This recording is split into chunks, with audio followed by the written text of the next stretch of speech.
আল্লাহ বলছেন যে আমার কাছে 100 রহমত আছে। এই 100 রহমতকে আমি আল্লাহ পাক রব্বুল আলামিন 100টা ভাগ কইরা 99 ভাগ রেখে দিয়েছি আমার নিজের কাছে। জোরে বলা যাবে না? আল্লাহ বলছেন ইন্নাল্লাহা আলা কুল্লি শাইইন কাদির, আমি সব বিষয়ের উপরে শক্তিমান। বিয়াদিহিল মুলক, তাম পৃথিবীটা আমার হাতে। সুবহানাল্লাহ বলেন। লাহু মা ফিস সামাওয়াতি ওয়া মা ফিল আরদ ওয়া মা বাইনাহুমা ওয়া মা তাহতাস সারা। জমিন বলেন আর আসমান বলেন, জমিনের উপরে বলেন আর আসমানের নিচে বলেন, যা কিছু আছে আল্লাহ বলছেন সব আমার কাছে। এখানে দ্বিতীয় কোনো শক্তি কোনো কাজ করে না। এই জন্য আল্লাহ পাক রব্বুল আলামিন বলছেন যে আমার সম্পর্কে যদি কারো ধারণা হয় সেজন্য মজবুত ধারণা রাখে, তার মানে আমি যেটা ওয়াদা করি সেটা আমি প্রতিফলন ঘটাই। জোরে বলুন না সুবহানাল্লাহ। কারো কাছে আমার জিজ্ঞাসাও করতে হয় না। তিনি যদি এই মুহূর্তে এই মাঠে যারা আছি আমরা, আমাদের সবাইকে যদি মাফ করে দেন, বলেন তো দেখি কারো কাছে কার কোনো কৈফিয়ত দিতে হবে? কৈফিয়ত দিতে হবে না। দরকার হবে আপনার আমার মন মানসিকতা তৈরি করা। আমরা যত দূর আগায় যাব আল্লাহর দিকে, আল্লাহ তত আমাদের দিকে আগায় আসবেন। এই জন্য হাদিসে কুদসির ভিতরে আল্লাহ বলছেন যে বান্দা যদি আমার দিকে 1 বিঘা আগায় আসে, আমি বান্দার দিকে যাই 1 হাত আগাইয়া। বান্দা যদি আমার দিকে আসে 1 হাত, আল্লাহ বলে আমি যাই 2 হাত।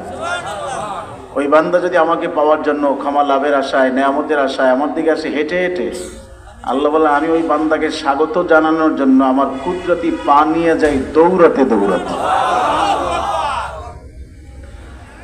তিনি কতটা দয়াশীল, কতটা মায়াশীল, বান্দার প্রতি কতটা করুণা তার, আল্লাহর রহমত কতখানি, দয়া কতখানি, এটা বুঝাইতে যাইয়া আল্লাহ তার হাবিবকে জানিয়েছেন, একটা তুলনা দিছেন। ইন্নাল্লাহা মিয়াতা রাহমাতান আনজালা মিনহা রাহমাতান ওয়াহিদাতান বাইনাল জিন্নি ওয়াল ইনসি ওয়াল বাহাইমি ওয়াল হাওয়ামি বিহা ইয়াতাআতাফুনা বিহা ওয়া ইয়াতারাহামুনা বিহা ওয়া তাআতাফুল ওয়াহশু আলা ওয়ালাদিহা ওয়া আখারাল্লাহু 99 রাহমা। আল্লাহ বলছেন যে আমার কাছে 100 রহমত আছে। এই 100 রহমতকে আমি আল্লাহ পাক রব্বুল আলামিন 100টা ভাগ কইরা 99 ভাগ রেখে দিয়েছি আমার নিজের কাছে। জোরে বলা যাবে না? 100 ভাগের কয় ভাগ? 99 ভাগ রাখছেন তার নিজের কাছে। বাকি থেকে কয় ভাগ? 1 ভাগ। মুহাদ্দিসিনে কেরামগণ বলছেন যে ওই 1 ভাগকে আল্লাহ পাক রব্বুল আলামিন আবার 100 ভাগ করছেন। 100 ভাগ কইরা 99 ভাগ দিয়েছেন আমার নবীর ভিতরে। তাহলে 1 ভাগের বাকি থাকে কত? 1 ভাগের বাকি থাকে। এই 1 ভাগ রহমত তাম পৃথিবীর সমস্ত মানুষ, সমস্ত জিন জাতি, অন্য সকল প্রাণী, বনের হিংস্র প্রাণী, বন্য প্রাণী, গবাদি পশু, যা কিছু আছে, কীট পতঙ্গ, সবার মধ্যে আল্লাহ ভাগ ভাগ করে দিচ্ছে। এই সামান্য একটু রহমত পাইয়া, একটু আবেগ পাইয়া, একটু মায়া পাইয়া সন্তান তার মাকে বলতে পারে না, মা তার সন্তানকে ছেড়ে যায় না। বনের একটা হিংস্র প্রাণী থেকে তার বাচ্চাকে আলাদা করা যায় না। একটা মুরগির সামনে থেকে তার ছানাটাকে নেওয়া যায় না। কি কথা কন না? যায় যায় যায় না।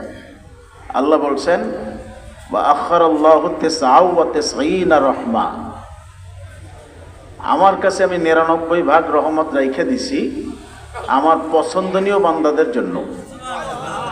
কিয়ামতের ময়দানে যখন মাথার 1 বিঘা উপরে সূর্যটা চলে আসবে, সূর্যের তাপে মাথার মগজগুলো টকবক করে ফুটতে থাকবে, নাক দিয়ে সর্দির মতো গড়ায় গড়ায় পড়বে, জমিনটা তামা হয়ে যাবে, সাহায্যকারী কাউকে পাওয়া যাবে না। ইয়াউমা ইয়াফিরুল মারউ মিন আখিহি ওয়া আবিহি ওয়া উম্মিহি, ইয়াউমা ইয়াফিরুল মারউ মিন আখিহি ওয়া উম্মিহি ওয়া আবিহি ওয়া সাহিবাতিহি ওয়া বানিহি লিকুল্লি ইমরিইম মিনহুম ইয়াউমাইযিন শাআনুন ইউগনি।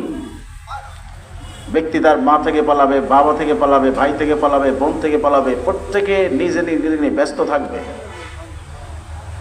আল্লাহ পাক রব্বুল আলামিন বলেন সেই কঠিন মুহূর্তে আমি আল্লাহ পাক রব্বুল আলামিন আমার 99 ভাগ রহমত দিয়া আমার সেই পছন্দনীয় বান্দাদের থেকে কে কাল কিয়ামতের ময়দানে হাসরের বিভীষিকাময় সেই পরিস্থিতি থেকে আমি আল্লাহ পাক রব্বুল আলামিন উদ্ধার করে জান্নাতে পাঠিয়ে দেব। জোরে কোন সুবহান।